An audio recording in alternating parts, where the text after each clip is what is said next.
Rachel Davis stepped off the transport bus at Fort Benning's M1 Abrams training facility, her boots hitting the Georgia dust with a soft thud. At 27, she possessed an understated beauty that seemed almost out of place among the concrete, barracks, and steel hangars. Her dark hair was pulled back in regulation braids, not a strand out of place, and her uniform was pressed to military perfection despite the long journey. But it was her eyes that told the real story. Clear, focused, and carrying a weight that spoke of discipline learned young. The training facility sprawled before her like a metal jungle. Massive M1 Abrams tanks sat in neat rows, their 120-meter cannons pointing skyward like iron fingers. The air thrummed with diesel engines and the shouts of drill instructors braking. In the latest batch of tank crew hopefuls, most of the recruits were young men barely out of high school, their swagger as polished as their newly issued dog tags. Rachel's file read like a dozen others. Civilian background, mechanical aptitude, passionate about armored vehicles since childhood. What it didn't mention was the brownstone mansion in Georgetown where she'd grown up, or the fact that her last name carried weight in rooms where defense budgets were decided. She'd made sure of that. "Fresh meat!" bellowed Sergeant Tom Malone, a weathered veteran whose face bore a jagged scar from his first tour in Iraq. His eyes swept over the new arrivals with the practiced disdain of a man who'd seen too many cocky recruits wash out in the first week. "You think you're tank drivers? You're not even fit to wash these machines!" Rachel stood at attention, her hands clasped behind her back, watching everything. She noticed how the other recruits, mostly men, puffed out their chests and tried to look tougher than they felt. She saw the way they sized each other up, forming silent hierarchies based on muscle mass and attitude. "Well," came a voice. From behind her, Rachel turned to see a stocky recruit with a buzz cut and a skull tattoo crawling up his forearm. His name tag read, Morrison. Jake Morrison had the kind of confidence that came from being the biggest fish in small ponds his whole life. Looks like they're letting anyone in these days.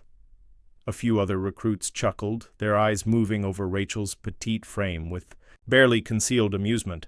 At 5'4" and maybe 120 pounds soaking wet, she looked like she'd blow away in a strong wind, let alone handle 67 tons of American steel. "Maybe she's lost?" said another recruit, this one with a thick southern drawl and a can of tobacco creating a bulge in his cheek.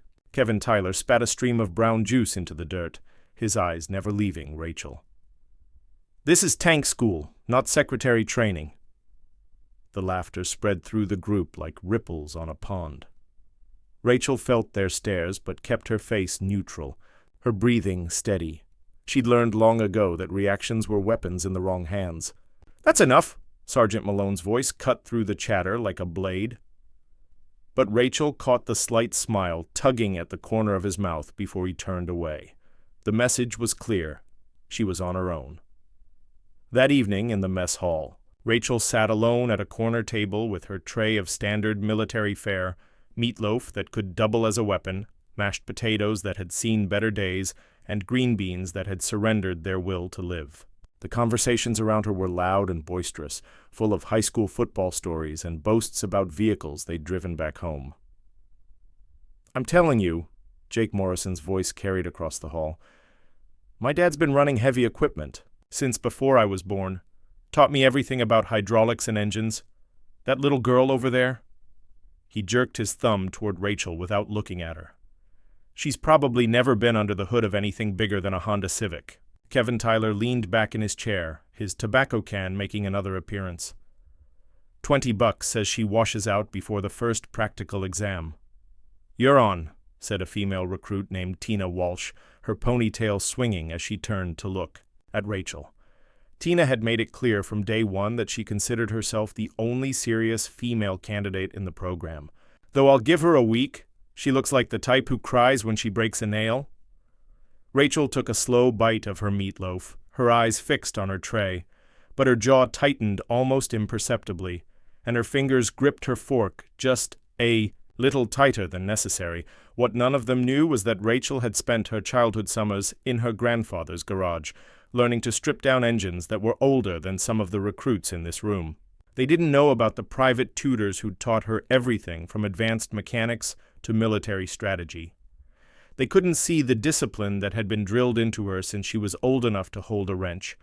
More importantly, they had no idea who was watching from the shadows. Colonel Robert Hayes stood at the window of his office overlooking the training ground, his weathered hands clasped behind his back. At 55, he'd seen enough combat to know that the best soldiers often came in unexpected packages. His aide, a young lieutenant named David Park, stood beside him with a tablet full of recruit files. "Sir," Lieutenant Park said carefully, "about the Davis recruit. There's something you should know." Colonel Hayes turned, his steel-gray eyes focusing on the young officer. "What about her?" "Her background check came back with some interesting information. Her family name appears on several Pentagon contractor lists. High-level stuff, sir. I think she might be—" "I know exactly who she is," Colonel Hayes interrupted, his voice quiet but firm. "The question is whether she knows what she's getting herself into." Back in the barracks, Rachel was preparing for her first night in what would either be her home for the next 12 weeks or a very expensive mistake. She'd been assigned to a 4-person room with 3 other recruits, all of whom had made their opinions about her presence abundantly clear. "Hope you brought your own pillow," said Amy Chen, a recruit from California who seemed to view Rachel as some kind of amusing pet. "The military ones are pretty rough for delicate skin." Rachel simply nodded and continued organizing her gear with methodical precision. Every tool had its place. Every piece of equipment was cleaned and ready. It was a ritual she'd learned from her grandfather, one that had become as natural as breathing. "Wow," said the third roommate, Lisa Harper, a girl from Texas who'd been surprisingly quiet during the day's orientation. "You're really serious about this, aren't you?" Rachel looked up from her inspection of a wrench set, her eyes meeting Lisa's for the first time. "Tools need to be ready," she said simply, her voice soft but carrying a note of absolute certainty. Amy Chen rolled her eyes. "It's just training, honey. You don't have to memorize the serial numbers." But Rachel had already turned back to her gear, her hands moving with practiced efficiency. She'd learned long ago that preparation was the difference between success and failure, between life and death. These tools weren't just equipment. They were extensions of herself, and she treated them with the respect they deserved. As the lights went out and the barracks settled into the restless quiet of first-night nerves, Rachel lay in her narrow bunk staring at the ceiling. Tomorrow would bring her first real test, and she knew the eyes of every recruit, every instructor, and every doubter would be on her. What they didn't know was that she'd been preparing for this moment her entire life. The mockery, the doubt, the barely concealed contempt. It was all just noise. Tomorrow she would begin to show them what real strength looked like, and somewhere in the darkness she smiled. The morning alarm shrieked at 0500 hours, jolting the barracks awake with military precision. Rachel was already dressed and making her bunk when the other recruits were still fumbling for their boots. She'd been awake for 30 minutes, using the quiet time to review tank manual diagrams by the light of a small flashlight. "Show off," muttered Amy Chen, struggling to get her uniform straight. The first day of actual training began with a march to the maintenance bay, where a row of M1 Abrams tanks waited like sleeping giants. Each one was worth over $8 million and represented the pinnacle of American armored warfare. For most recruits, it was their first time seeing the machines up close. Sergeant Malone stood before the group, his scarred face set in permanent disapproval. "Listen up, maggots. These aren't your daddy's pickup trucks. These are M1A2 Abrams main battle tanks, 67 tons of steel, ceramic, and depleted uranium armor. They'll go from 0 to 45 mph faster than your Honda, and they'll punch through enemy armor like it's tissue paper." Rachel's eyes moved over every detail of the nearest tank, cataloging the external components she'd studied in manuals but never seen in person. The commander's cupola, the thermal sights, the reactive armor tiles. It was like seeing a blueprint come to life. "You?" Sergeant Malone pointed directly at Rachel. "What's the maximum effective range of the main gun?" The question hung in the air like a challenge. Rachel felt every eye in the group focus on her, waiting for her to stumble. Jake Morrison crossed his arms with a smirk, while Kevin Tyler worked his tobacco with obvious amusement. 4,000 meters for the M829A4 Sabot round, Sergeant, Rachel replied, her voice steady and clear, though effective engagement range varies by target type and battlefield conditions. Sergeant Malone's eyebrows rose slightly. And what about the coaxial machine gun? M240 762 model, effective range up to 1,800 meters, rate of fire 650 to 950 rounds per minute. The silence that followed was different from before. It wasn't mocking. It was surprised. Rachel had just rattled off specifications that some of the recruits hadn't even studied yet. "Well," Sergeant Malone said, his voice grudgingly impressed, "at least someone's been reading their manuals." But instead of earning respect, Rachel's display of knowledge only seemed to irritate her fellow recruits. As they moved to the first practical exercise, basic pre-operation inspection, she could hear the whispers following her. "Probably memorized the whole manual last night," Jake Morrison muttered to Kevin Tyler. "Book smart doesn't mean tank smart," Kevin replied, adjusting his tobacco. "Wait until she has to actually do something." The pre-operation inspection was a critical skill every tank crew member had to master. It involved checking dozens of components from track tension to fluid levels to electrical systems. Rachel was assigned to work with Jake Morrison and 2 other recruits on a tank designated M147. "All right, college girl," Jake said, his skull tattoo seeming to pulse in the morning heat. "Let's see what you can do with actual tools instead of flashcards." Rachel said nothing, simply picking up a flashlight and dropping to her knees beside the tank's massive tracks.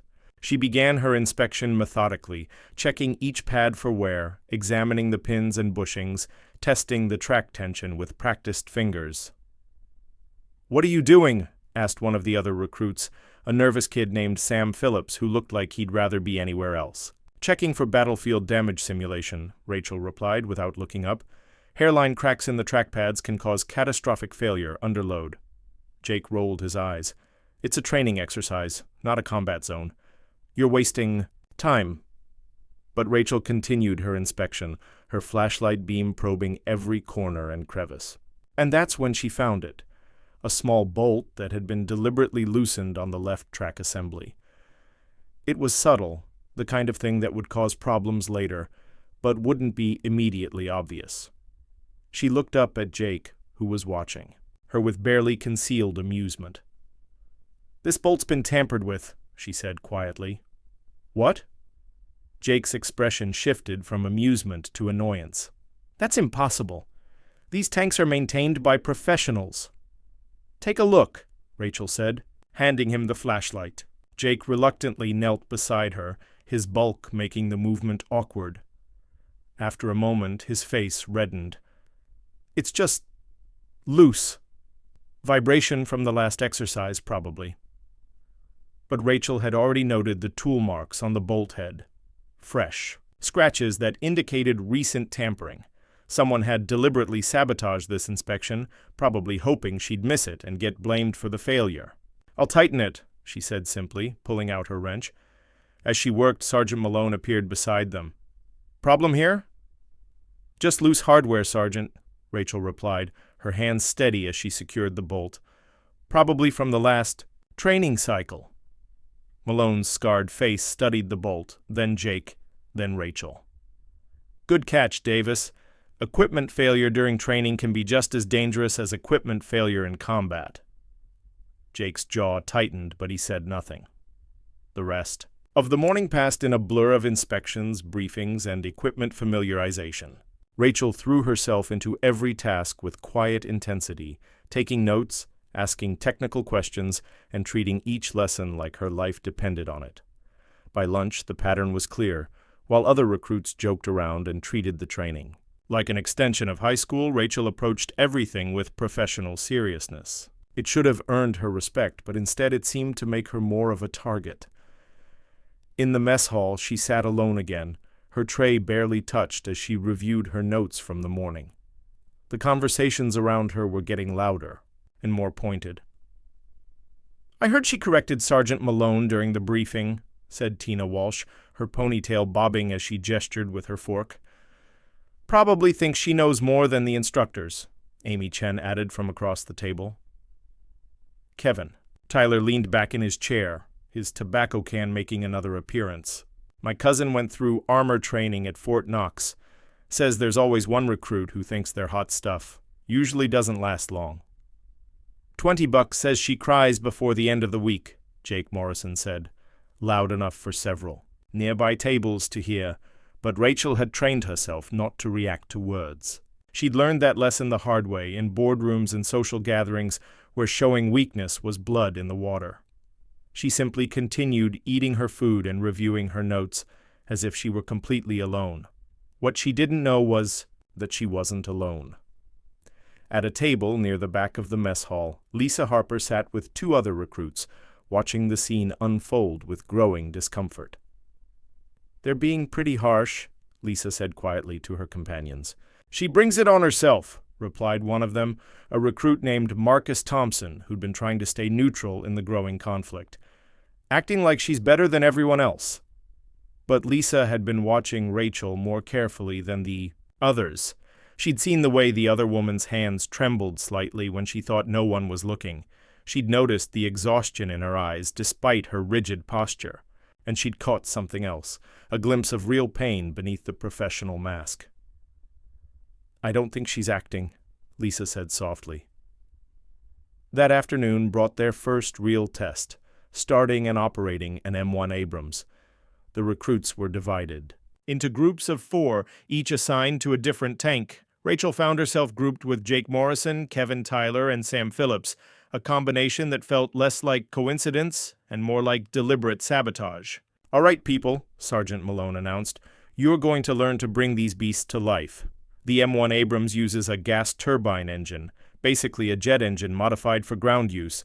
It's powerful, but it's also finicky. Miss a step, and you'll either stall out or damage million-dollar equipment." Rachel had studied the startup procedures until she could recite them in her sleep, but she'd never actually performed them. As they climbed into their assigned tank, she felt her heart rate increase. This was it, the moment when theory met reality. "I'll handle the engine," Jake announced, settling into the driver's position. "You 3 can observe." But as Jake began the startup sequence, Rachel noticed immediately that he was skipping steps. "Wait," she said, her voice cutting through the engine noise. "You haven't checked the fuel system pressure." Jake's hands paused on the controls. "It's fine. These tanks are maintained by professionals, remember? The manual says—" "Forget." "The manual!" Jake snapped, his tattoo seeming to pulse with irritation. "This is real-world training." Rachel watched in growing alarm as Jake continued the startup sequence, ignoring several critical safety checks. The engine began to whine, building toward the characteristic roar of a properly operating gas turbine. But there was something wrong with the sound, a subtle irregularity that spoke of trouble ahead. "Jake," Rachel said urgently, "the engine. Temperature is climbing too fast. You need to—" "Shut up!" Jake exploded, his face red with frustration. "I know what I'm doing!" But the engine temperature continued to rise, and warning indicators began flashing on the control panel. Rachel realized with growing horror that Jake's shortcuts were about to cause serious damage to the tank. "Engine, shut down now!" she shouted, reaching for the emergency controls. Jake tried to block her, but Rachel was faster. She hit the emergency shutdown switch just as the temperature gauge entered the red zone. The engine wound down with a disappointed whine, and the tank fell silent. "What the hell?" Jake began, but Sergeant Malone's voice cut through the sudden quiet. "What's the situation in M139? Rachel looked at Jake, who was staring at the control panel with a mixture of confusion and growing panic. The temperature readings showed how close they'd come to disaster. "Equipment malfunction, Sergeant," Jake called out, his voice slightly shaky. But Rachel knew it wasn't a malfunction. It was inexperience combined with dangerous pride. Jake had been so focused on looking competent that he'd nearly destroyed a multi-million-dollar piece of equipment. "Let me take a look," Rachel said quietly. "No way," Jake replied, but his voice lacked its earlier confidence. Rachel was already checking the system diagnostics, her trained eye reading the error codes like a familiar language. Fuel system. Pressure spike caused by improper valve sequencing, she murmured, more to herself than to the others. The safety protocols exist for a reason. Can you fix it? Sam Phillips asked, his voice small and nervous. Rachel's hands moved over the controls with growing confidence. I think so, but we need to reset the system and start over, properly this time. She looked at Jake, who was staring at her with something that might have been respect or might have been fear.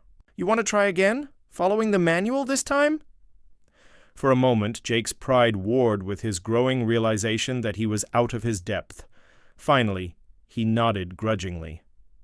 Okay, Rachel said, her voice gentle but firm. Let's do this, right? And as she began guiding them through the proper startup sequence, her voice calm and assured, something shifted in the tank. Sam Phillips watched her with obvious admiration. Kevin Tyler had stopped working his tobacco and was actually paying attention. Even Jake, despite his wounded pride, was learning. But outside the tank, other recruits were gathering, drawn by the commotion. And their whispers weren't kind. Heard she nearly blew up her tank, someone said.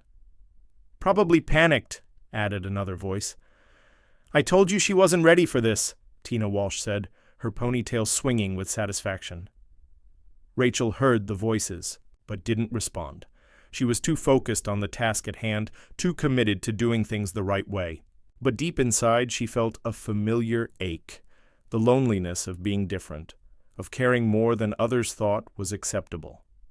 What she didn't know was that Sergeant Malone had heard everything, including her quick diagnosis of the problem, and her patient guidance of the other recruits, and that evening he would add a note to his daily report that would eventually reach Colonel Hayes's desk. Davis, Rachel. Exceptional technical knowledge. Natural teaching ability.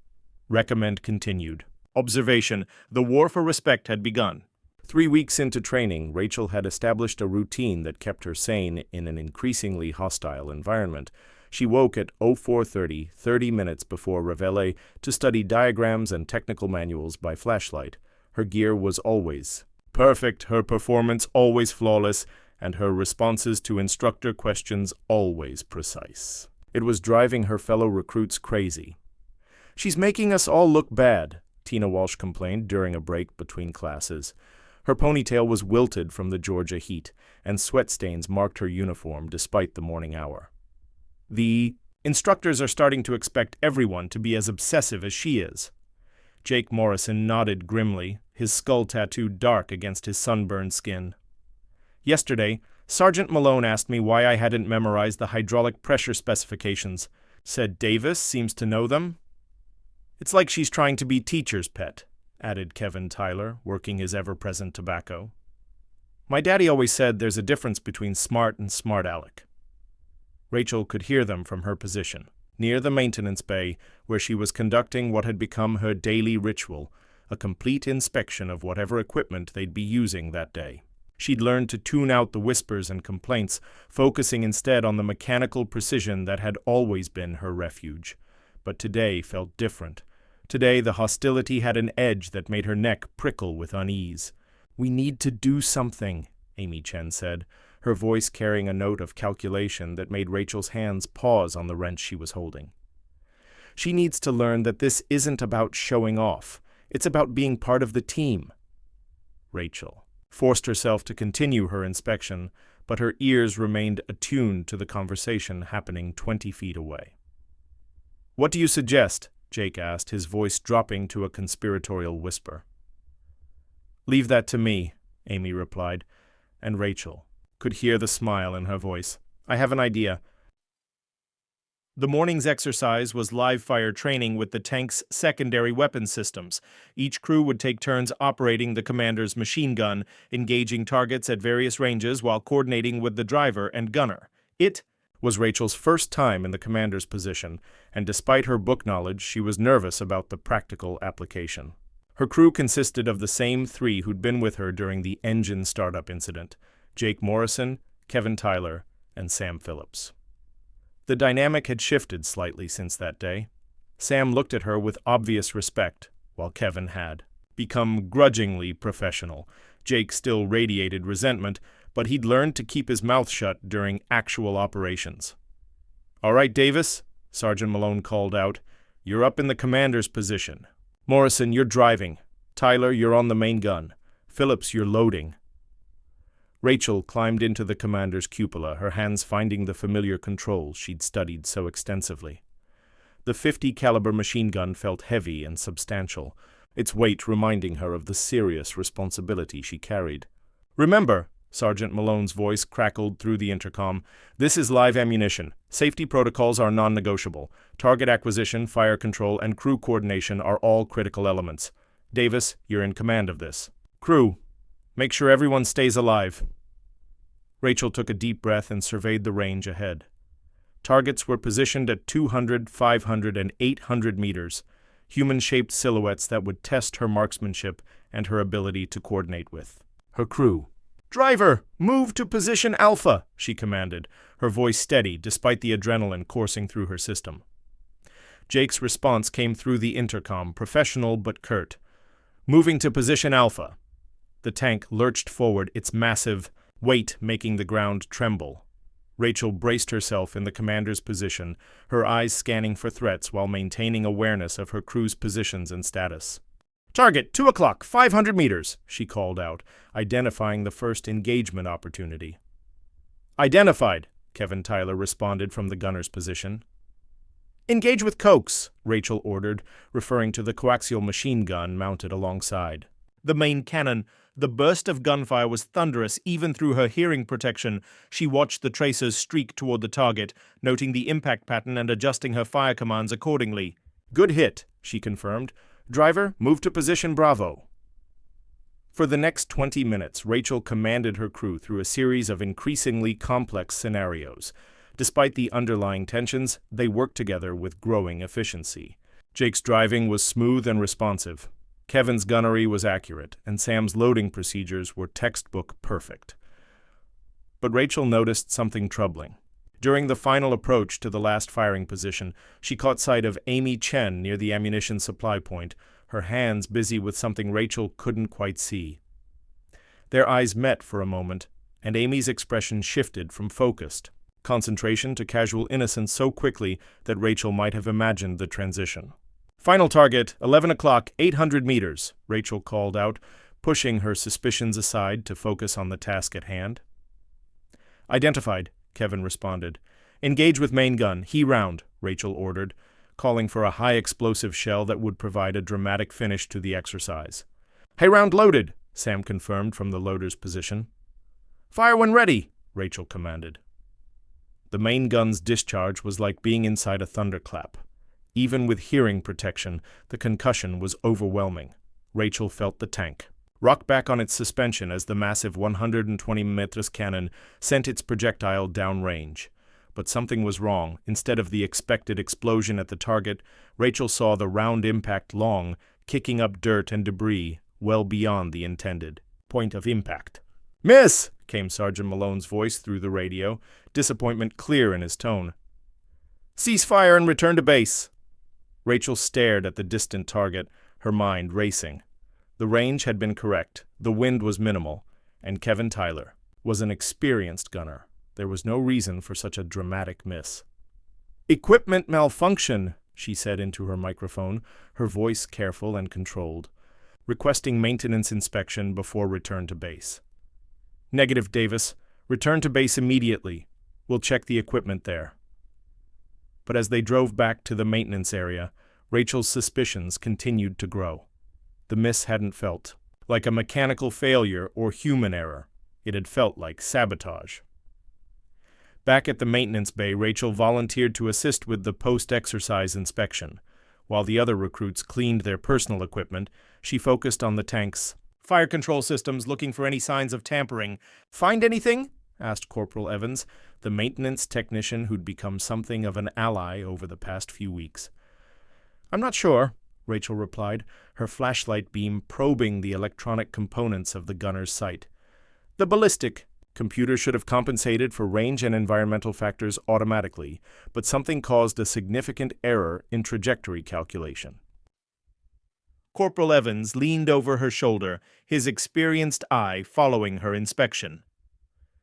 "What are you thinking?" "Someone with access to the ammunition supply could have tampered with the rounds," Rachel said quietly. "Altered the powder charge, or the projectile weight. It would be subtle, but it would throw off the ballistic calculations." "That's a serious accusation," Evans said, his voice dropping to match hers. "I know. But I saw someone near the ammo supply point during the exercise. Someone who shouldn't have been there." Evans was quiet for a long moment, his weathered face thoughtful. "You need to be careful, Davis. Making accusations without proof can backfire, especially when you're already dealing with—" He gestured vaguely toward the group of recruits who were watching them with obvious suspicion. "I understand," Rachel replied. "But if someone's sabotaging equipment or ammunition, it's not just about me anymore. Someone could get hurt." That evening, Rachel sat in her bunk reviewing the day's events. Her notebook was filled with technical diagrams and performance notes, but she'd also started a separate section, a careful record of incidents that seemed too convenient to be coincidental. The loosened bolt during her first inspection. Jake's mistakes during the engine startup that could have caused serious damage. The ammunition malfunction during today's live fire exercise. Individually, they could be explained away as accidents or incompetence, but taken together, they formed a pattern that made Rachel's stomach tight with anxiety. "Still studying?" Lisa Harper asked from the next bunk over. She'd been watching Rachel with growing concern over the past few days. "Always," Rachel replied, not looking up from her notebook. "Can I ask you something?" Lisa's voice was tentative, as if she was afraid of the answer. Rachel finally looked up, meeting Lisa's eyes in the dim light of the barracks. "Sure. Why are you really here? I mean, you're obviously way more qualified than the rest of us. You could probably teach half these classes yourself. So why put yourself through this?" Rachel was quiet for a long moment, her pen poised over her notebook. It was a question she'd been asking herself more frequently as the hostility around her continued to escalate. "Because it matters," she said finally. "The people who crew these tanks, they're going to be responsible for protecting others. If they don't understand their equipment, if they cut corners or make assumptions, people die. And She paused, searching for words that wouldn't reveal too much. "I can't stand the idea of someone dying because their crew wasn't properly trained." Lisa studied her face in the dim light. "There's more to it than that, isn't there?" Rachel's hand moved to her chest, where beneath her uniform shirt lay a small, worn photograph, a picture of a young soldier in dress blues, his smile bright and confident. Her brother David, killed in Afghanistan when his Bradley fighting vehicle was hit by an IED. The crew had been undertrained, rushed through their preparation because of deployment schedules and political pressure. "Yeah," Rachel said softly. "There's more to it." But before she could elaborate, the lights went out and the barracks settled into the restless quiet of another night. Rachel lay in the darkness, listening to the sounds of 24 people trying to sleep while dealing with their own fears and anxieties. Tomorrow would bring new challenges, new tests, and probably new attempts at sabotage. But tonight, for just a moment, she allowed herself to remember why she was here. Not for the glory or the recognition, but for the soldiers who would depend on properly trained crews to bring them home alive.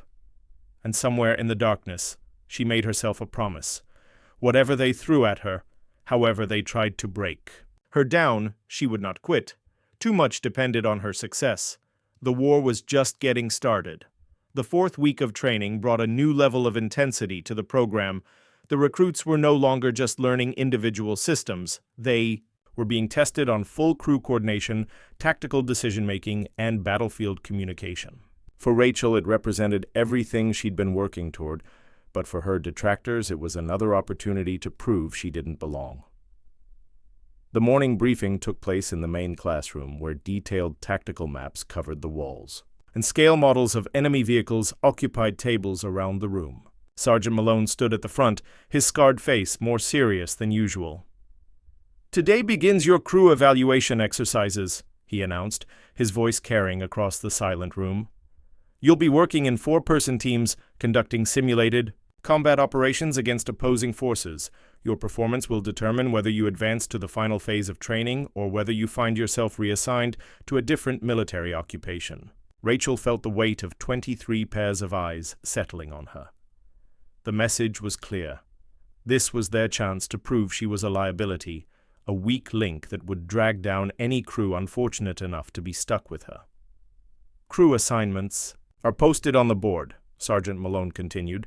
"You have 15 minutes to review your mission parameters and conduct initial planning. Dismissed." Rachel approached the assignment board with a mixture of anticipation and dread. Her name was listed as Commander of Crew Charlie, with Jake Morrison as driver, Kevin Tyler as gunner, and Sam Phillips as loader. It was the same group she'd worked with before, but now with official recognition of her leadership role. "Well, well," Jake said, appearing beside her with his characteristic smirk. "Looks like they're throwing you to the wolves." "What do you mean?" Rachel asked, though she suspected she already knew.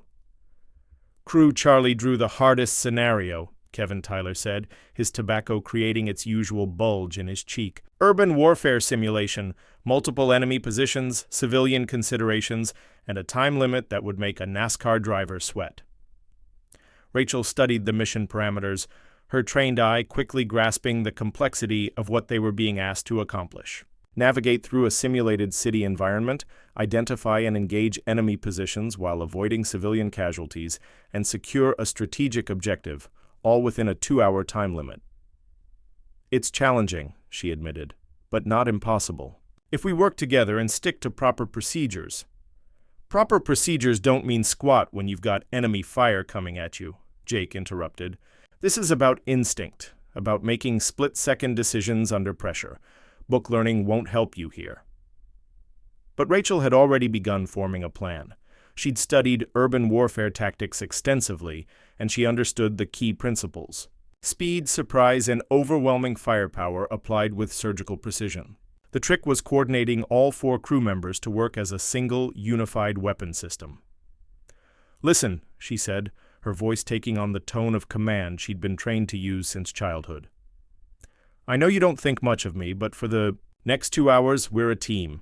Your success depends on my success, and vice versa. Are you willing to set aside personal feelings long enough to pass this evaluation?" Sam Phillips nodded immediately, his respect for Rachel having grown steadily over the past few weeks. Kevin Tyler shrugged, but his expression suggested he was willing to cooperate. Jake's face went through several emotional transitions before settling on grudging acceptance.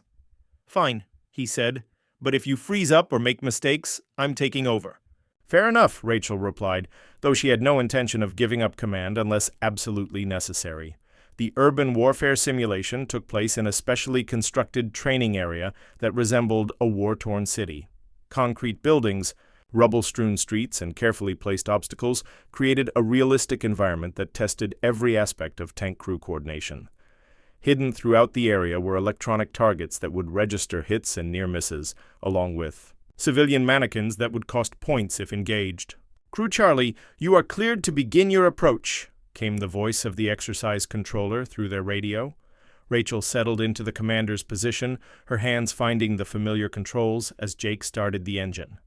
The M1 Abrams came to life with its characteristic whine, 67 tons of American engineering ready to prove its worth.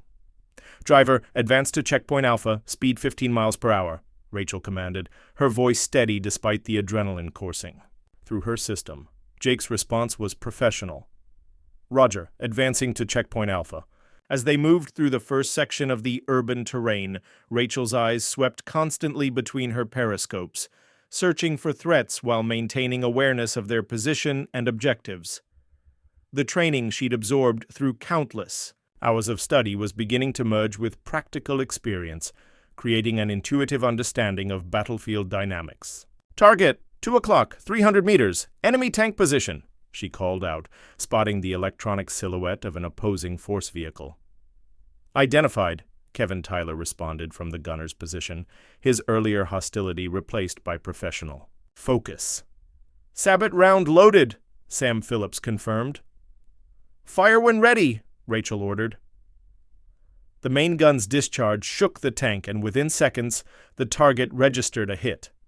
But Rachel was already scanning for the next threat, her mind processing multiple streams of information simultaneously. Good hit. Driver, reverse 50 meters and pivot left.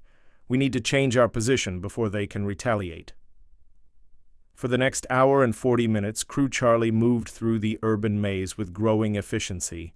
Rachel's commands were clear and decisive. Jake's driving was smooth and responsive. Kevin's gunnery was accurate, and Sam's loading procedures were flawless. Despite their personal conflicts, they were functioning as a unit, but it was during the final approach to their objective that everything went wrong. Target 11 o'clock, 200 meters, infantry position, Rachel called out, identifying what appeared to be enemy soldiers positioned behind a concrete barrier. I don't see it, Kevin replied, his voice tense. Trust me, it's there. Engage with Coke's machine gun. Kevin's burst of gunfire was accurate, and the target registered multiple hits. But as the smoke cleared, Rachel realized with growing horror that the target wasn't an enemy position. It was a group of civilian mannequins that had been repositioned during the exercise. Cease fire! Cease fire! She shouted. But the damage was done. Crew Charlie, you have engaged civilian targets, came the cold voice of the exercise controller. Major point deduction, continue to final objective. Rachel's hands were shaking as she tried to understand what had happened. She'd studied the target identification protocols extensively, and she'd been certain of what she'd seen. But the evidence was unmistakable. She'd ordered an attack on non-combatants. Nice going, Commander, Jake's voice came through the intercom, dripping with sarcasm. So much for your superior training. But Rachel was already analyzing the situation, her trained mind working through the possibilities. The civilian mannequins had been positioned exactly where the briefing materials had indicated an enemy strongpoint should be located. Someone had moved them during the exercise, creating a scenario designed to make her fail. Driver, continue. To final objective, she said, her voice steady despite her inner turmoil. We still have a mission to complete. They secured the final objective with technical precision, but the civilian casualties had already doomed their overall score. As they returned to the maintenance area, Rachel could see the satisfaction on the faces of the other recruits who'd been watching their progress. Heard Crew Charlie shot up some civilians, Tina Walsh said, loud enough for everyone to hear. Guess book learning doesn't prepare you for the real thing. My cousin in the army told me about officers like that, Amy Chen added. All theory, no practical judgment. Rachel climbed down from the tank, her face carefully neutral despite the humiliation burning in her chest. But as she began her post-exercise inspection, she noticed something that made her blood run cold. The target identification system had been tampered with. Someone with technical knowledge had altered the electronic signatures, making civilian targets appear as enemy positions on her commander's display. It was sophisticated sabotage, the kind that required access to specialized equipment and detailed knowledge of the tank's systems. Find something interesting? Asked Corporal Evans, appearing beside her with his characteristic quiet competence. Someone's been playing games with the electronics, Rachel said, her voice barely above a whisper. Look at this. Evans examined the components she indicated, his experienced eye quickly identifying the alterations. This is serious, Davis. This kind of tampering could cause casualties in real combat. I know, Rachel replied, but who has the knowledge and access to do something like this? Evans was quiet for a long moment, his weathered face thoughtful. Then he glanced around the maintenance bay, his eyes settling on a figure near the electronics workbench, Amy Chen, who was supposedly cleaning her personal equipment but seemed to be paying very close attention to their conversation. I think we need to have a talk with Sergeant Malone, Evans said finally. But before Rachel could respond, Amy Chen approached them, her expression a carefully crafted mixture of concern and innocence. Is everything okay? Amy asked. I heard there was some kind of technical problem during your exercise.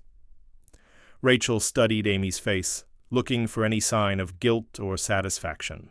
But Amy was good. Her expression never wavered, her voice remained steady, and her body language suggested nothing more than professional curiosity. "Just routine maintenance," Rachel replied, her tone carefully neutral. "That's good," Amy said. "I'd hate to think someone was having equipment problems. Safety is so important in training." As Amy walked away, Rachel felt a chill that had nothing to do with the Georgia weather. The sabotage was escalating, becoming more sophisticated and more dangerous. And whoever was behind it was smart enough to stay hidden while making her look incompetent. That evening, Rachel sat in her bunk with her notebook, adding today's incident to her growing record of suspicious events. The pattern was becoming clearer, but the identity of her saboteur remained frustratingly elusive. "Bad day?" Lisa Harper asked from the next bunk. "Challenging," Rachel replied, not looking up from her notes. "I heard about the civilian targets. That's rough." Rachel's pen paused. "Yeah, it was. Can I ask you something?" Lisa's voice was careful, as if she was afraid of overstepping boundaries. "Sure." "Do you think someone's trying to make you fail?" Rachel looked up, meeting Lisa's eyes in the dim light of the barracks. There was something in the other woman's expression. Concern, sympathy, and maybe something else. "What makes you ask that?" "Because I've been watching, and it seems like you have more accidents and equipment problems than anyone else. And some of the other recruits." Lisa glanced around the barracks, making sure they weren't being overheard. "Some of them talk about you like you're their enemy instead of their classmate." Rachel was quiet for a long moment, weighing how much to reveal. Lisa had been kind to her, but trust was a luxury she couldn't afford. "I think there are people here who don't want me to succeed," she said finally. "But I can't prove anything, and making accusations without evidence would just make things worse." Lisa nodded slowly. "What are you going to do?" Rachel looked down at her notebook, at the careful record of incidents and observations she'd been compiling. A plan was beginning to form in her mind, a way to turn the tables on whoever was trying to destroy her. "I'm going to give them exactly what they think they want," she said softly. "And then I'm going to show them what a real soldier looks like." That. Outside, the Georgia night was filled with the sounds of a military base settling down for sleep. But in the barracks, Rachel Davis was wide awake, her mind working through the details of what might be the most important plan of her life. The real war was about to begin. Week 6 brought the advanced tactical exercises and with them Rachel's carefully laid trap. She'd spent the past 2 weeks documenting every instance of sabotage, every suspicious malfunction, and every convenient accident that had plagued her training. Now it was time to force her saboteur into the open. The morning briefing was different from usual. Instead of Sergeant Malone's familiar scarred face, the recruits found themselves looking at Colonel Hayes, a man whose presence commanded immediate attention and whose reputation for no-nonsense leadership was legendary throughout the base.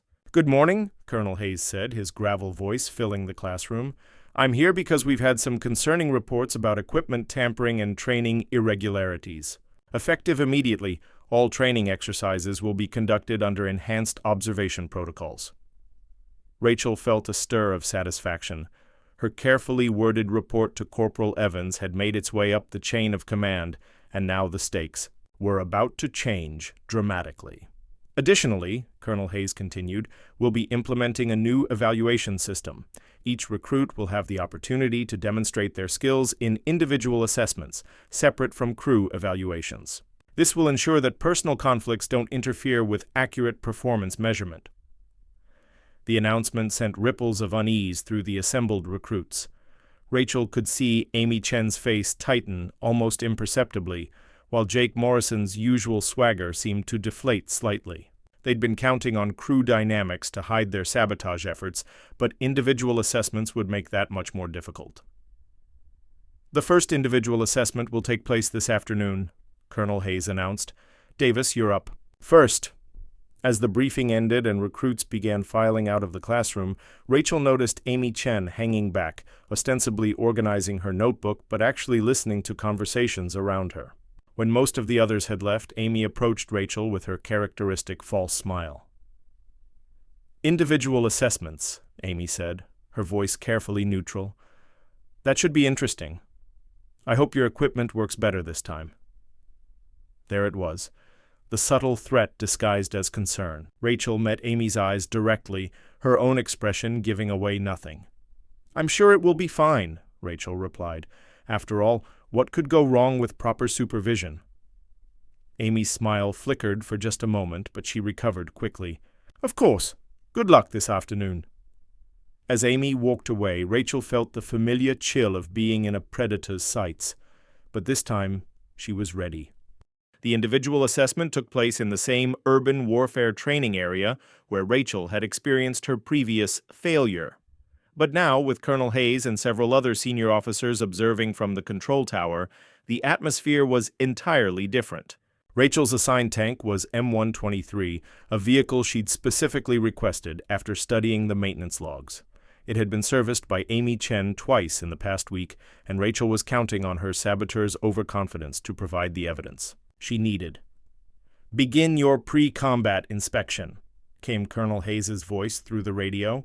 Rachel started her inspection with methodical precision, but this time she had a secret weapon, a small digital camera that Corporal Evans had discreetly provided, capable of documenting any tampering she might discover. She was particularly thorough in examining the fire control systems and ammunition storage areas where previous sabotage had occurred, and there it was, subtle but unmistakable evidence of tampering. Someone had altered the ballistic computer's calibration settings, changes that would cause significant aiming errors during live fire exercises. But more importantly, the alterations had been made recently, within the past 24 hours, and they bore the digital signature of the maintenance terminal Amy Chen had been using. Rachel photographed the evidence carefully, then made a decision that would either vindicate her or destroy her military career forever. Instead of reporting the tampering immediately, she chose to document it and continue with the exercise, using her knowledge of the alterations to compensate and demonstrate her true capabilities. "Inspection complete," she reported, "ready to begin combat scenario." The urban warfare scenario was even more challenging than her previous attempt, with multiple enemy positions, complex terrain, and strict rules of engagement. But this time, Rachel was fighting on her own terms, with equipment she understood and no crew members to second-guess her decisions. She moved through the maze of concrete buildings and rubble-strewn streets with growing confidence, her commands sharp and decisive, her tactical awareness flawless.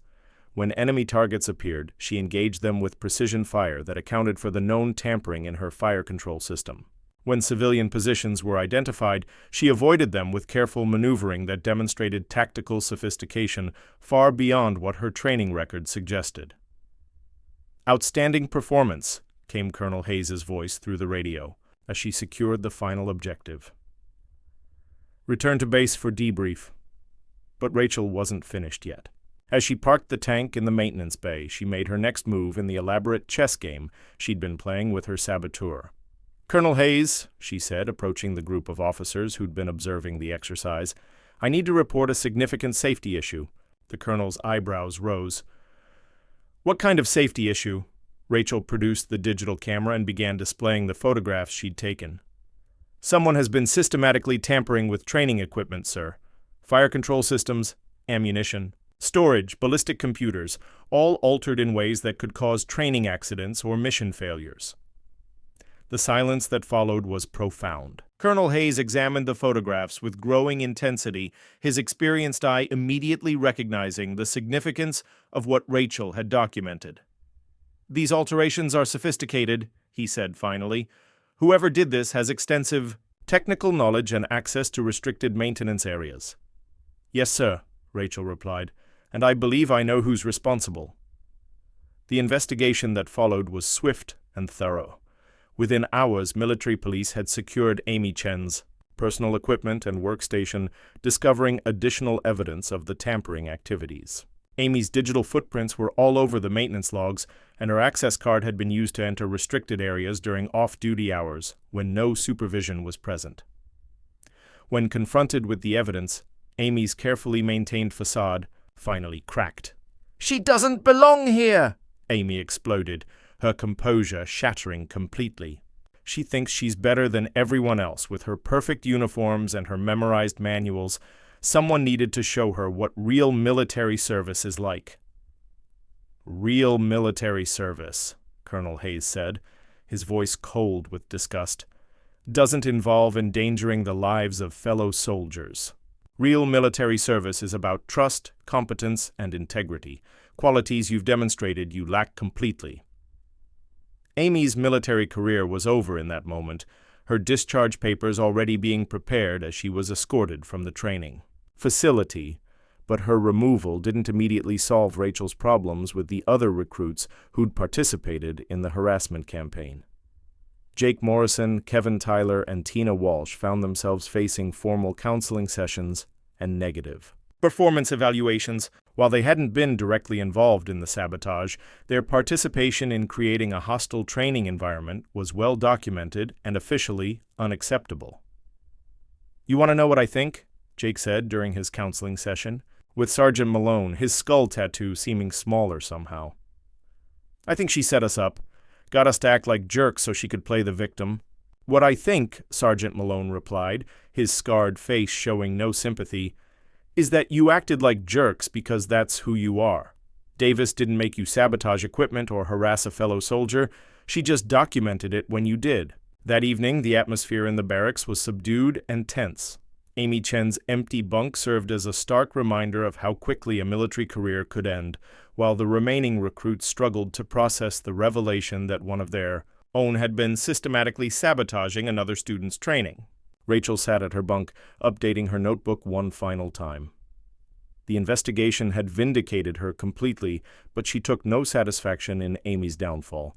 If anything, the experience had taught her that the real enemies weren't always the ones you expected. "I owe you an apology," said a quiet voice beside her. Rachel looked up to see Lisa Harper standing awkwardly beside her bunk, her face flushed with embarrassment. "For what?" Rachel asked. "For not speaking up sooner. I knew something wasn't right, but I was afraid of making waves, of getting involved in drama. I should have had your back from the beginning." Rachel studied Lisa's face, seeing genuine remorse and a courage that had finally found its voice. "You're speaking up now," Rachel said finally. "That's what matters." Over the next few days, other recruits began approaching Rachel with similar apologies. Sam Phillips, who'd always been supportive, became openly respectful. Even Kevin Tyler, his tobacco habit finally abandoned, admitted that he'd let his prejudices cloud his judgment. "You're tougher than I gave you credit for," he said one afternoon as they worked together on a maintenance exercise. "Most people would have washed out or fought back. You just kept doing your job until the truth came out." But the most surprising change came from Jake Morrison. During a crew exercise 2 weeks after Amy's dismissal, he pulled Rachel aside with an expression she'd never seen from him before, genuine humility. "I've been thinking about what happened," he said, his usual swagger completely absent. "About how I acted, how we all acted, and I realized something." "What's that?" Rachel asked. "You never once tried to get back at us. Even when you had every reason to, even when you had the power to make our lives miserable, you just focused on doing your job. That's not normal. Most people would have wanted revenge." Rachel was quiet for a moment, considering her response. "Revenge doesn't make anyone a better soldier," she said finally. "And we're all going to be soldiers soon. I'd rather have competent allies than defeated enemies." Jake stared at her for a long moment, then slowly extended his hand. "I'd like to start over, if you're willing. My name's Jake Morrison, and I'd be honored to serve alongside you." Rachel shook his hand, noting the firm grip and the genuine respect in his eyes. "Rachel Davis, and the honor would be mutual." As word of Rachel's vindication spread throughout the training facility, her reputation began to change. She was no longer seen as the outsider trying to prove herself, but as a soldier who demonstrated grace under pressure and leadership in the face of adversity. But Rachel knew that the real test was still ahead. In just 2 weeks, they would face their final examinations, the practical assessments that would determine whether they graduated as qualified tank crew members or return to civilian life as failures. And this time, she would face those tests. Not as an isolated individual fighting against sabotage and harassment, but as part of a team that had learned to respect both her abilities and her character. The war for acceptance was finally over. Now it was time to prove she belonged not just in the training program, but in the brotherhood of soldiers who would trust their lives to each other in the crucible of combat. The final week of training arrived with an atmosphere of nervous anticipation that permeated every corner of the base. 20 recruits had started the program 12 weeks earlier. Now only 16 remained, and even those survivors weren't guaranteed to pass the comprehensive final examination that would determine their military futures. Rachel had spent the previous evening in the maintenance bay conducting what had become her ritual pre-exercise inspection, but this time with a difference.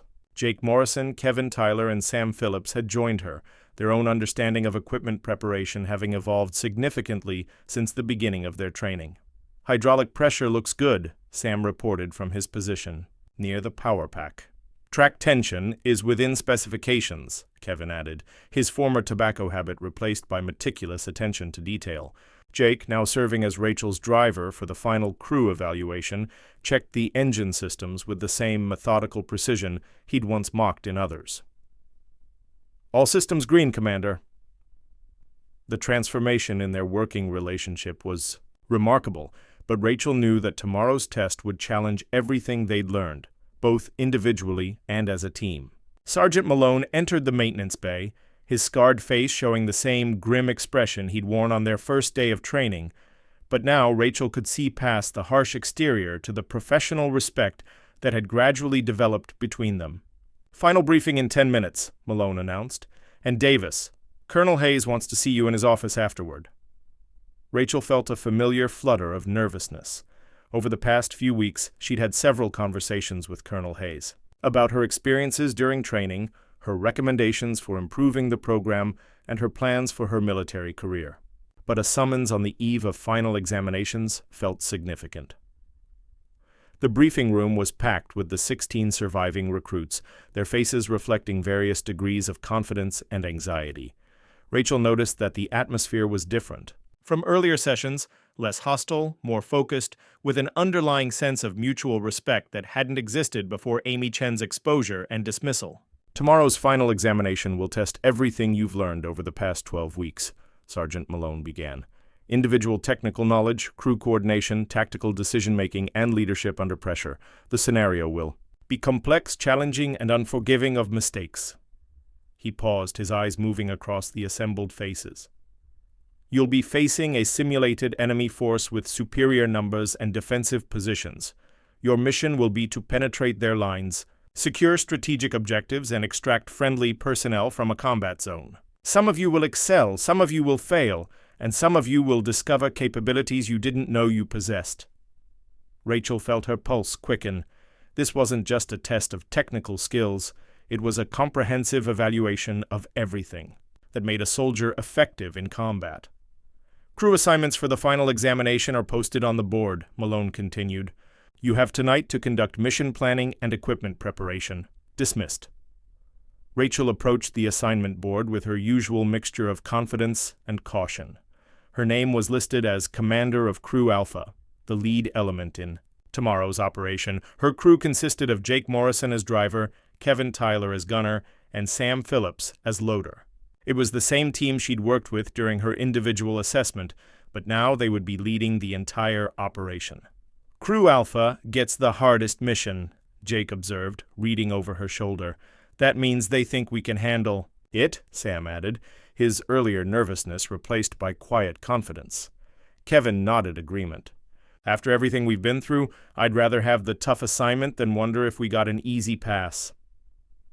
Rachel studied the mission parameters, her trained mind already beginning to formulate tactical approaches.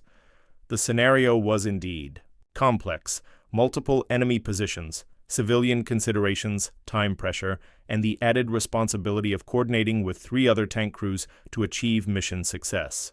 "All right," she said, turning to face her crew. "Let's find a quiet place to plan this operation." They spent the next 3 hours in detailed mission analysis, studying maps, discussing tactical options, and rehearsing communication procedures. Rachel's leadership style had evolved significantly since the beginning of training. She still insisted on thorough preparation and precise execution.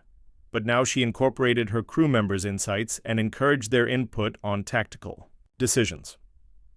"What about this approach?" Jake suggested, pointing to a route that would bring them through difficult terrain but provide better concealment. "It's risky, but it might give us the element of surprise." Rachel considered the option, weighing the advantages against the increased complexity. "It could work, but we'd need perfect timing and coordination with Crew Bravo. Kevin, what's your assessment of the fire support requirements?" Kevin studied the terrain analysis, his expertise in gunnery providing valuable insights. "We'd be engaging targets at maximum effective range initially, but once we close the distance, we should have excellent fields of fire." Sam, whose role as loader made him responsible for ammunition management, added his own perspective. "We'd need to manage our ammunition carefully on that approach. Longer engagement ranges mean more rounds expended before we can resupply."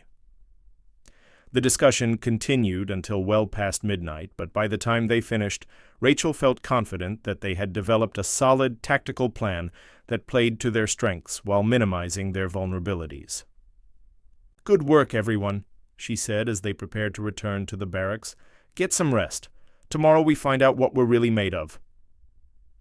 But before she could leave for her meeting with Colonel Hayes, Sam Phillips approached her with an expression of serious concern. "Commander," he said, using the title that had become natural for all of them, "there's something I need to tell you." Rachel waited, sensing that whatever Sam had to say was important. "Earlier tonight, I overheard Tina Walsh talking to some of the other recruits from Crew Delta. She was saying things about how you don't deserve to be crew commander for the final exam, how the instructors are showing favoritism because of what happened with Amy Chen?" Rachel sighed. She'd hoped that Amy's dismissal and the subsequent revelations had put an end to the hostility, but apparently some resentments remained. "What kind of things?" she asked. "She thinks you manipulated the situation to make yourself look good and everyone else look bad. She's convinced some of the others that you're going to try to take credit for their performance during tomorrow's exercise." Rachel was quiet for a moment, processing this information. Tina Walsh had been one of Amy Chen's closest allies during the harassment campaign, and her resentment was probably more personal than professional. "How many recruits feel this way?" Rachel asked. Sam's expression was troubled. "I'm not sure. Maybe 4 or 5. Not enough to affect the overall mission, but potentially enough to cause problems with coordination between crews." Rachel nodded. It was a complication she'd hoped to avoid, but not unexpected given the dynamics that had developed over the past few months. "Thanks for letting me know," she said. "I'll handle it." "How?" Sam asked. Rachel smiled, the expression carrying a confidence that had been hard-earned through weeks of challenges and setbacks. "By doing exactly what I've been doing all along, focusing on the mission and letting my performance speak for itself." Colonel Hayes's office was spartanly furnished but comfortable, with tactical maps covering one wall and commendation certificates lining another. The colonel himself sat behind a simple metal desk, reviewing a stack of files that Rachel recognized as recruit performance evaluations. "Sit down, Davis," he said without looking up. "I'll be with you in a moment." Rachel took the offered chair and waited, using the time to study the maps and try to guess what Colonel Hayes wanted to discuss. After a few minutes, he set aside the files and focused his full attention on her. "Tomorrow's your final examination," he said simply. "Yes, sir." "Are you ready?" Rachel considered the question carefully. Was she ready? She'd mastered the technical knowledge, developed effective working relationships with her crew, and survived a systematic campaign of sabotage and harassment. But readiness in military terms meant more than just individual preparation. It meant being able to lead others effectively under extreme pressure. "I believe so, sir," she said finally. Colonel Hayes studied her face for a long moment, his experienced eyes seeing things that most people would miss. "I've been reviewing your performance throughout this training cycle. Your technical scores are outstanding, your leadership abilities are exceptional, and your character under pressure has been exemplary. Thank you, sir. But I also know that you're facing tomorrow's examination with some significant challenges beyond the tactical scenario itself." Rachel's pulse quickened. Did Colonel Hayes know about the ongoing resentment from some of the other recruits? "Sir," she said carefully, "there are still people in this program who question whether you belong here, who believe that your success has come at the expense of others. Tomorrow, you'll have the opportunity to prove them wrong, not just through your individual performance, but through your ability to lead a complex operation involving multiple crews with different personalities and motivations."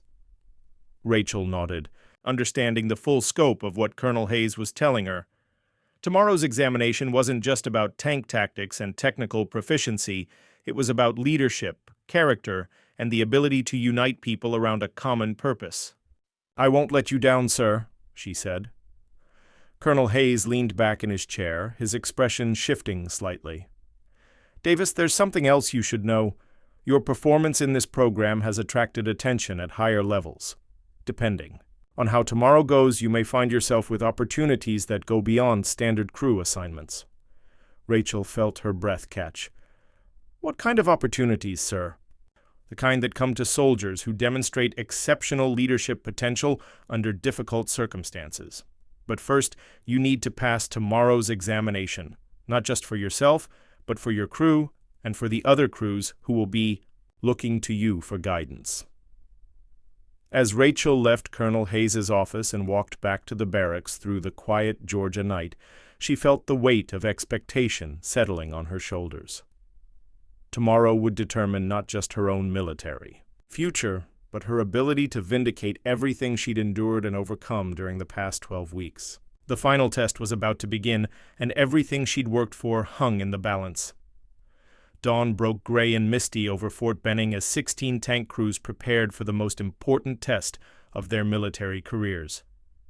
Rachel had been awake since 400, conducting her final equipment checks and reviewing tactical plans one last time. Her crew moved with quiet efficiency around their assigned M1 Abrams, each member focused on their responsibilities while maintaining awareness of the larger mission ahead. "All systems green," Jake Morrison reported from the driver's station, his voice carrying none of the swagger that had characterized his early weeks of training. "Ammunition loaded and ready," Sam Phillips confirmed from the loader's position. Kevin Tyler, now serving as gunner, completed his fire control checks with methodical precision. "Gunnery systems operational, ready for combat operations." Rachel climbed into the commander's position, her hands finding the familiar controls as she surveyed the training area where the final examination would take place.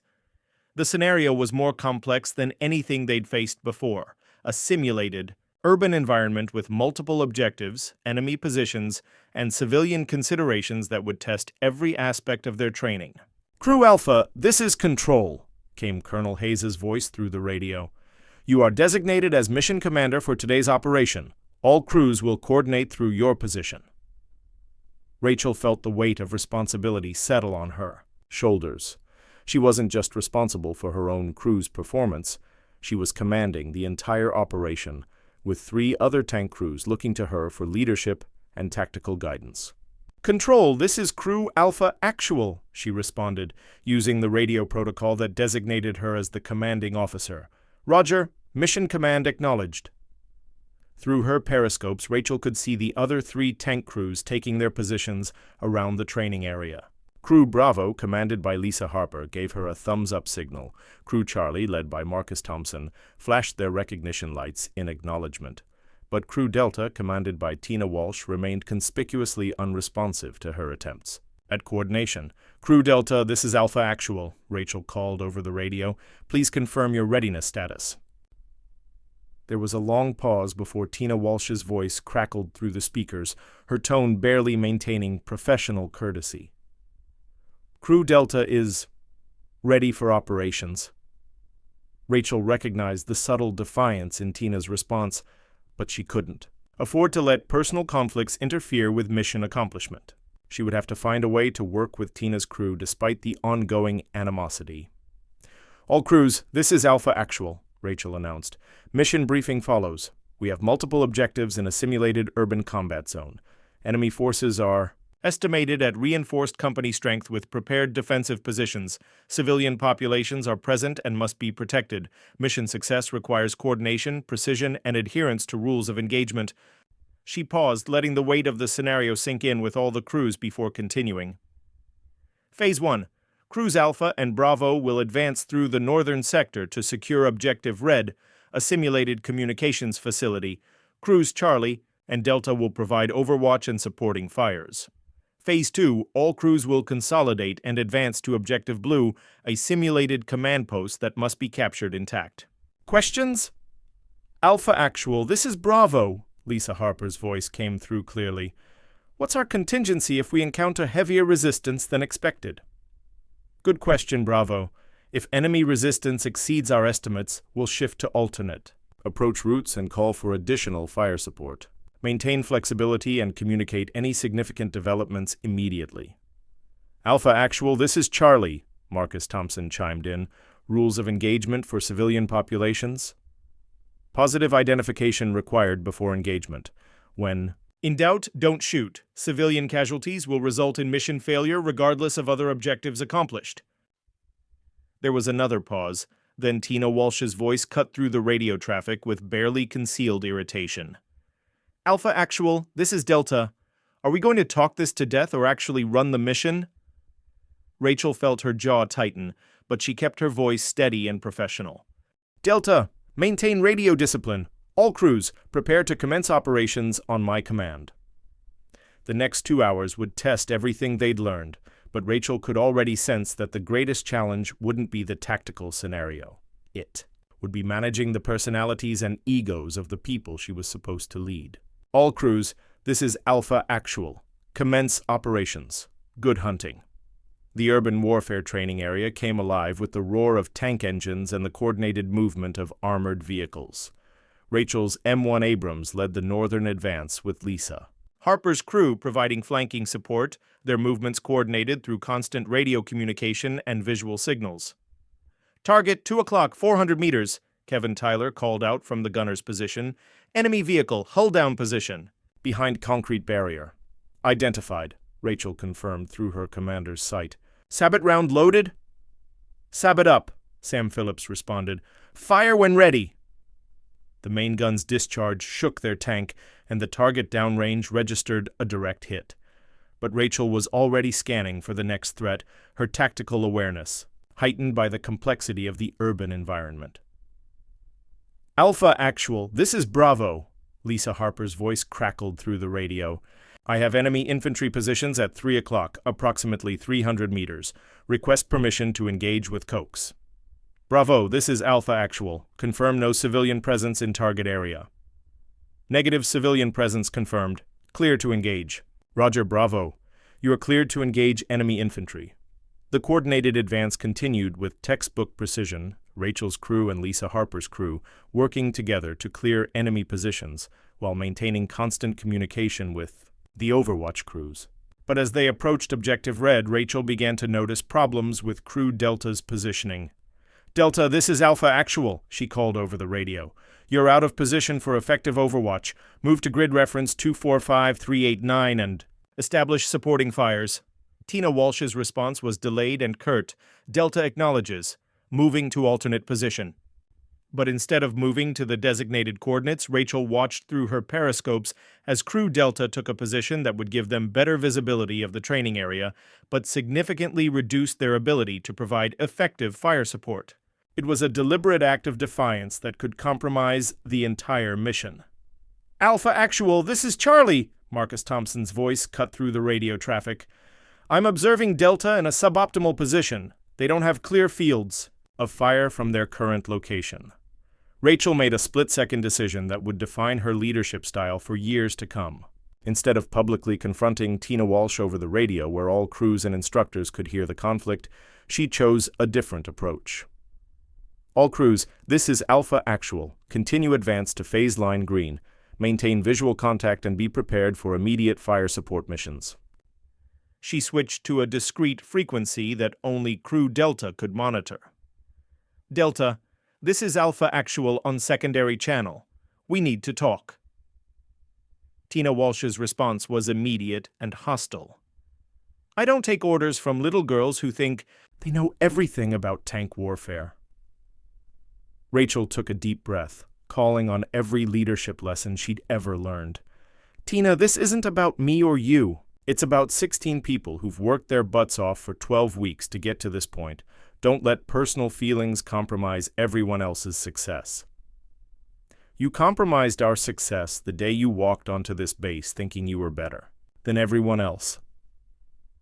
I never thought I was better than anyone, Rachel replied, her voice quiet but firm. I just thought we could all be better together. Your crew is good, Tina, really good, but we need you in the right position to make this mission work.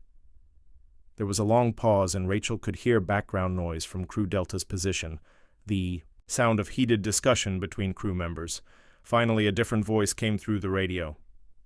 Alpha Actual, this is Delta Gunner, said a recruit Rachel recognized as David Park, Tina's gunner. We're moving to the designated overwatch position. Sorry for the delay. Rachel felt a surge of relief. David Park had essentially staged a mutiny against his own commander, taking control of the crew when Tina's personal animosity threatened mission accomplishment. It was a violation of military protocol, but it was also exactly the kind of leadership initiative that separated good soldiers from great ones. Roger Delta, good copy. All crews continue advance. The mission continued with increasing complexity as they approached Objective Red. Enemy resistance was heavier than expected, requiring constant tactical adjustments and creative problem-solving. Rachel found herself managing not just her own crew's actions, but coordinating fires, movement, and communication between 4 separate tank crews operating in a fluid, dynamic environment. Alpha Actual, this is Bravo, Lisa Harper called out. I have civilian movement in my sector. Appears to be non-combatants attempting to evacuate the area. Roger, Bravo. Maintain positive identification and provide safe passage. Do not engage, unless you receive direct fire. Charlie, this is Alpha Actual. Can you provide overwatch for Bravo while they handle the civilian situation? Charlie copies, moving to overwatch position. The tactical dance continued for another hour, with Rachel orchestrating the movements of 16 people and 4 tanks through increasingly complex scenarios. Her commands were clear, decisive, and adapted to rapidly changing circumstances. More importantly, she was managing to hold the disparate personalities together as an effective fighting force. But the real test came during the final phase of the operation. All crews, this is Alpha Actual. We are approaching Objective Blue. Intelligence indicates heavy resistance and possible armor-on-armor engagement. This is what we've been training for. Objective Blue was defended by simulated enemy tanks, electronic targets that would require precise gunnery and coordination to defeat. The scenario was designed to test everything the recruits had learned about tank versus tank combat, tactical, maneuvering, and crew coordination under maximum stress. Contact, enemy armor, 12 o'clock, 1,200 meters, Kevin Tyler called out from Rachel's gunner position. Identified, Rachel confirmed. Sabot round loaded. Sabot up! Fire! The engagement that followed was furious and complex, with multiple targets appearing simultaneously and requiring split-second decisions about target priority and engagement sequences. Rachel found herself not just commanding her own crew, but coordinating the entire engagement while maintaining situational awareness of friendly positions and civilian considerations. Bravo, engage target at 2 o'clock. Charlie, shift fire to support Bravo. Delta, maintain overwatch and be prepared for flanking movement. The radio traffic was intense but controlled, each crew responding to Rachel's commands with precision and professionalism. Even Crew Delta, despite the earlier conflicts, was performing their assigned role with competence and coordination. But then, disaster struck. Alpha Actual, this is Charlie! Marcus Thompson's voice was tight with stress. We've taken a simulated hit to our main gun. We're combat ineffective for gunnery. Rachel's mind raced through the tactical implications. Losing one crew's firepower in the middle of a complex engagement could be catastrophic, especially with multiple enemy positions still active. Charlie, can you maintain mobility? Affirmative, drivetrain is operational, but we have no offensive capability. Roger. Charlie, withdraw to covered position and assume observation role. All other crews, tighten formation and compensate for reduced firepower. The engagement continued, with Rachel adapting her tactics in real time to account for the loss of Charlie's combat capability. She repositioned her remaining crews, adjusted fire distribution, and maintained pressure on enemy positions, despite being effectively outnumbered. Delta, this is Alpha Actual. I need you to execute a flanking movement to grid reference 289445. Can you handle it?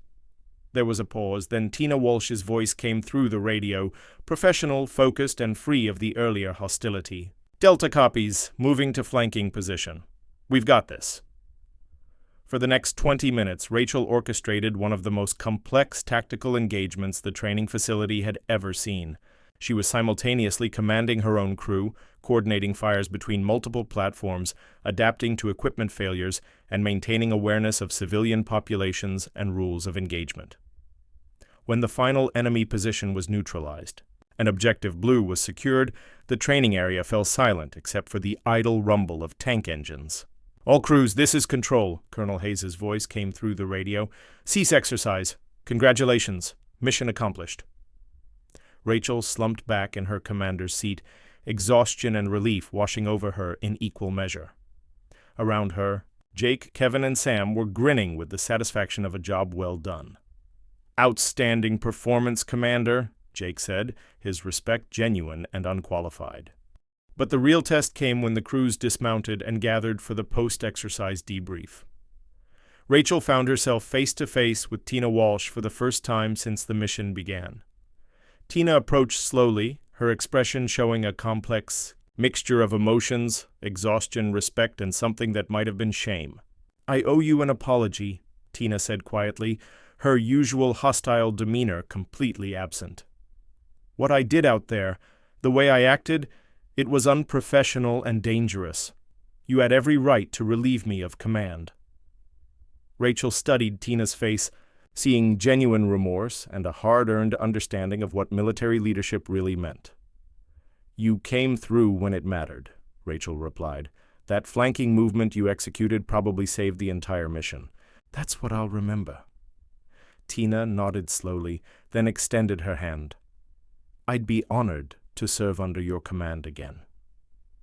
As Rachel shook Tina's hand, she realized that something fundamental had changed. She was no longer the outsider trying to prove she belonged. She was a leader who had earned the respect of her peers through competence, character, and grace under pressure. The final examination was over, but Rachel sensed that her real military career was just beginning. The graduation ceremony took place on a crisp Friday morning with families, friends, and military dignitaries gathered on the parade ground to witness the culmination of 12 weeks of intensive training. 16 recruits stood at attention in dress blue uniforms, their posture reflecting the confidence and competence they'd earned through months of rigorous preparation. Rachel stood in the front rank, her uniform immaculate and her bearing reflecting the quiet confidence that had become her trademark.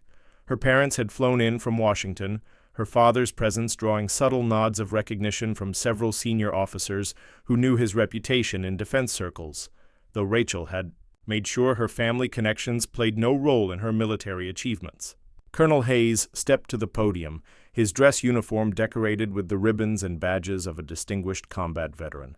His eyes swept across the assembled graduates, pausing momentarily on Rachel before addressing the crowd. Ladies and gentlemen, distinguished guests, and most importantly, family members of our graduates, today we celebrate the completion of one of the military's most demanding training programs. These 16 soldiers have mastered the operation of the M1 Abrams main battle tank, one of the most sophisticated weapon systems in the world. He paused, his gravel voice carrying across the silent parade ground. But more than that, they have learned what it means to be part of a crew, to trust their lives to their teammates, and to accept responsibility for the safety and success of others. These are the qualities that define not just tank crews, but soldiers worthy of the uniform they wear. The ceremony proceeded with the traditional presentation of diplomas and crew assignments.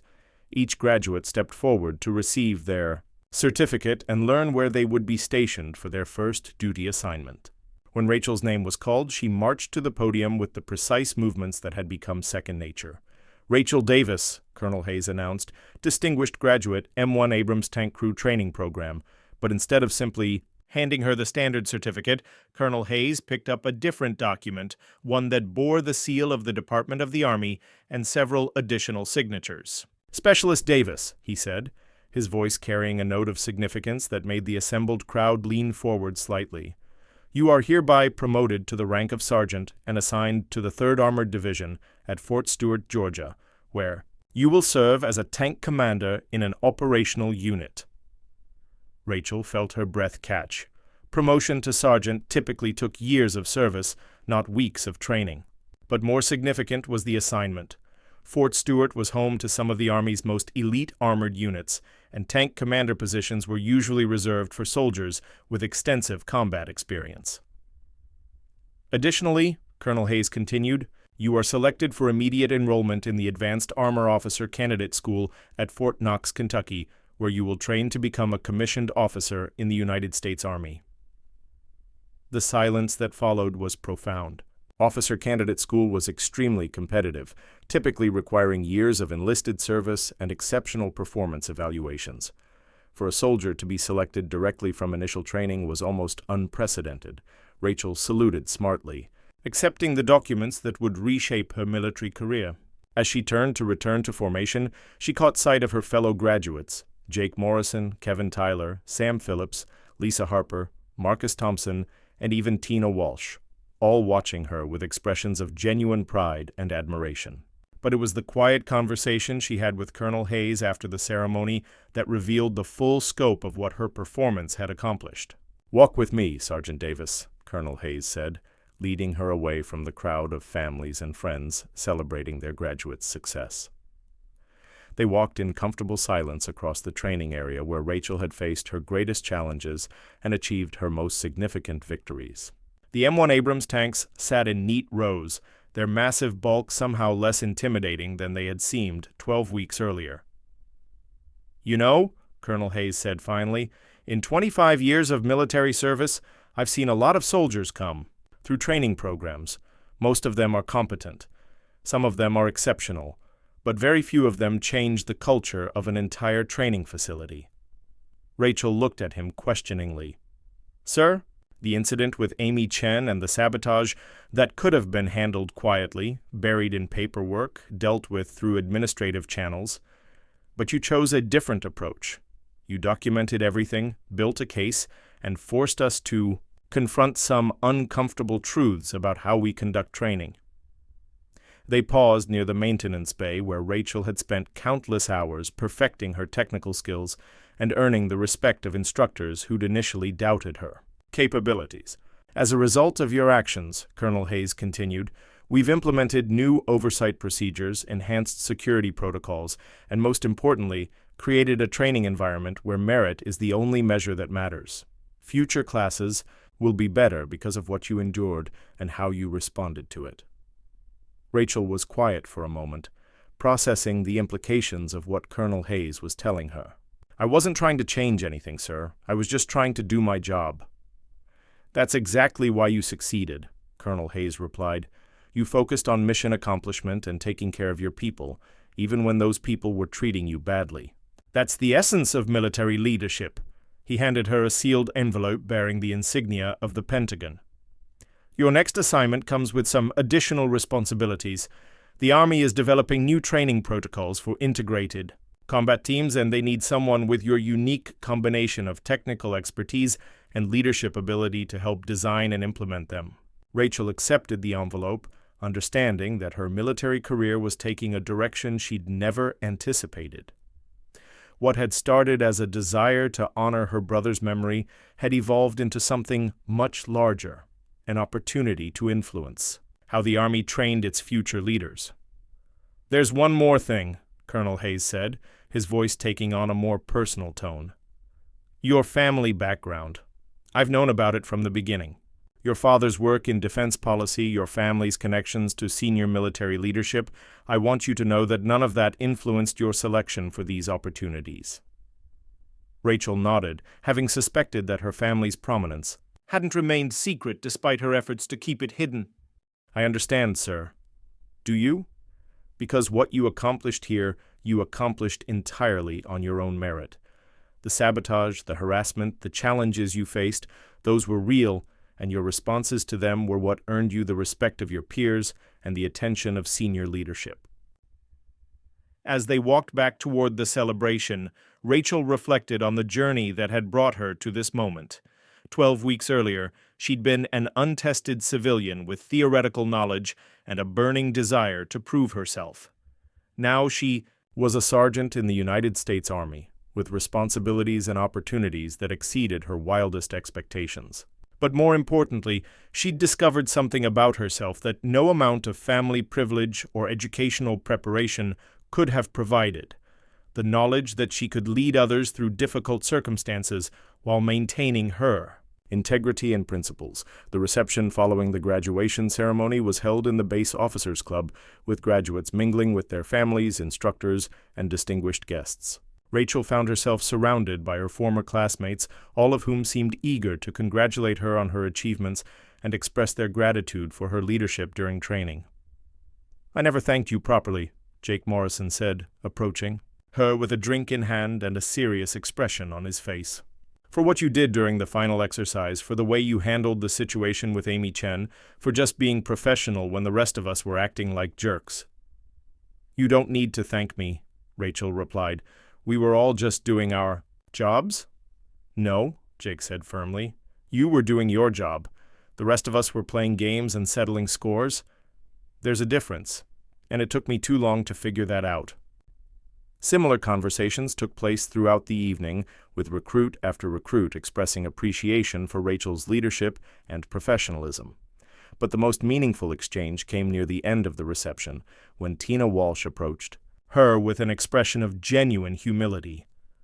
"I owe you more than an apology," Tina said quietly. "I owe you an explanation." Rachel waited, sensing that whatever Tina had to say was important. "I've been in the military for 6 years, Tina continued. "I've served in 3 different units, and I've seen how women are treated when they stand out, when they're too competent or too confident. I thought if I could bring you down to size, it would be easier for the rest of us." She paused, struggling with emotions that were clearly difficult to express. "But what I learned is that you weren't trying to make us look bad. You were trying to make all of us better. And by fighting against that, I was actually hurting the very people I thought I was protecting." Rachel studied Tina's face, seeing a maturity and self-awareness that hadn't been present 12 weeks earlier. "We all learn things about ourselves during this training," she said gently. "That's what made it valuable."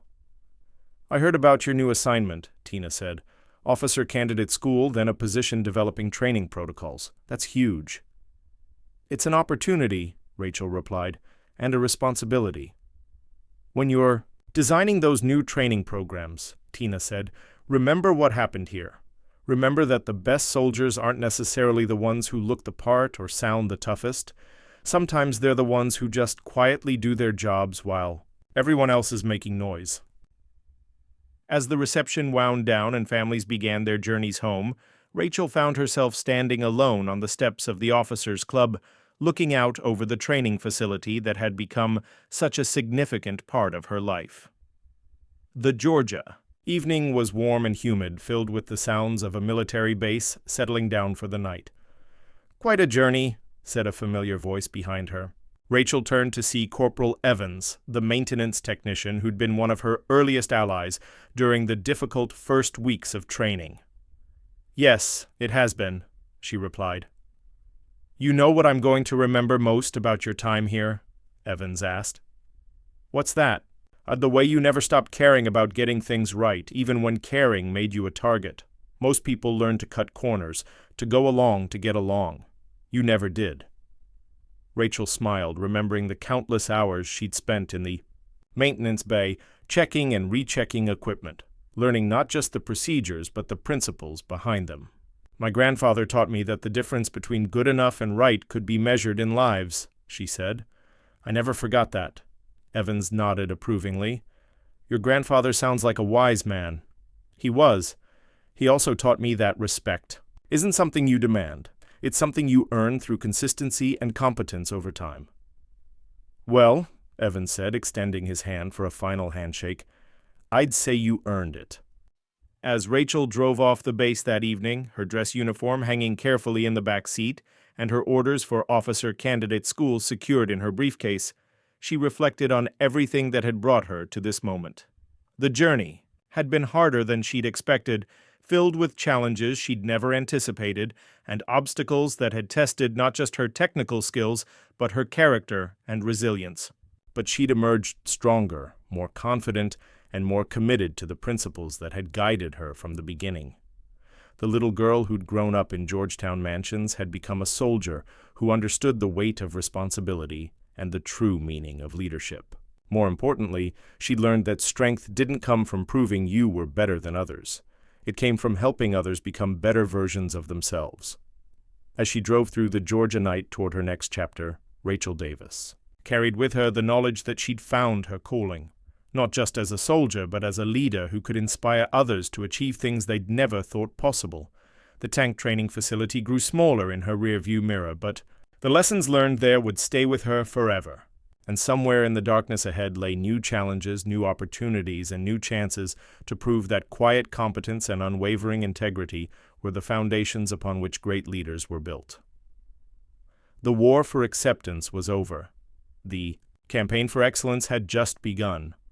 5 years later, Major Rachel Davis stood before a new class of tank crew trainees at Fort Benning, her uniform now bearing the silver oak leaves of her rank and the combat patch of the 3rd Armored Division. The training protocols she'd helped develop had transformed how the Army prepared its armored crews, emphasizing not just technical competence but character, integrity, and mutual respect. Among the recruits in her audience were men and women, from diverse backgrounds, all unified by their commitment to mastering one of the world's most sophisticated weapons systems. Some were confident, some were nervous, and some, like she had been years earlier, were quietly determined to prove they belonged. "The M1 Abrams tank," she began, her voice carrying the authority of hard-earned experience, "is more than just a machine. It's a symbol of trust. Trust between crew members, trust between soldiers and their equipment, and trust between the military and the people we serve." She paused, her eyes moving across the assembled faces, seeing herself reflected in their mixture of determination and uncertainty. "Over the next 12 weeks, you'll learn to operate this tank with precision and confidence. But more importantly, you'll learn what it means to be part of something larger than yourself. You'll discover the true strength comes not from proving you're better than others, but from helping others become the best versions of themselves." In the back of the classroom, Colonel Hayes, now a brigadier general, smiled with quiet satisfaction. The young woman who'd faced sabotage and harassment with such grace had become exactly the kind of leader the Army needed. And in barracks, around the base, a new generation of soldiers was beginning their own journey toward excellence, guided by training protocols that emphasized merit above all else, and protected by policies that ensured everyone had the opportunity to succeed, based on their own abilities and character. Rachel's story had become part of the institution's DNA, a reminder that sometimes the quietest voices carry the most important messages, and that true leadership is measured not by the obstacles you overcome, but by the paths you clear for others to follow. If you enjoyed this story, don't forget to hit the subscribe button and become a part of our Everyday Life Stories community. Where are you watching from? Drop a comment below. We love hearing from our amazing viewers around the world. Stories like Rachel's remind us that strength isn't always loud, and true leadership often comes from those who choose excellence over popularity. Have you ever faced a situation where you had to prove yourself against the odds? Share your own experiences in the comments. Your story might inspire someone else who's facing their own challenges today. Until next time, keep pushing forward. Stay true to your values and remember that the quiet ones often have the most powerful stories to tell.